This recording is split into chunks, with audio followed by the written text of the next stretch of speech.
सारख्या वाईट कल्पना असतात. देवाच्या बाजूचा निर्णय तो खूप कमी घेतो, 1% फक्त असतो, पण 90% सगळं काही त्याला फसवणार आहे. आणि सैतानाला माहित असतं की पुढचं भविष्य, सैतानाला काही गोष्टी माहित असतात, काही फक्त त्याला माहित हा जर निर्णय घेतला तर असं होणार, त्यानं जर हा निर्णय घेतला तर असं होणार आहे, त्यानं जर ही गोष्ट केली तर असं होणार आहे, हे त्याला अगोदरच माहिती असतं. म्हणून तो वारंवार सतत आणि सतत भर पाडत असतो की तू आज प्रार्थना करू नकोस, देवाजवळ जाऊ नको.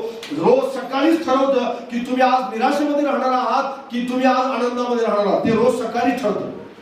Praise the Lord. रोज सकाळीच. कारण सैतान तुमची सुरुवातच अशा प्रकारे जर करत असेल, तुम्हाला असं वाटत असेल की नाही नाही नाही अशा प्रकारे काय नाही होत. देव तुमच्यासाठी गौरवी राज्य, गौरवी सामर्थ्य, गौरवी सगळ्या गोष्टी देवाला ठेवलेल्या आहेत. पण जर तुम्ही त्या शक्यता आणि ज्या गोष्टी देव करणार आहे या गोष्टीला आपल्या स्वतःच्या कृतीने जर वाईट ठरवत असाल किंवा चुकीच ठरवत असाल तर तुमच्या जीवनामध्ये ज्या शक्यता आहेत त्याच्यापैकी एक होणार.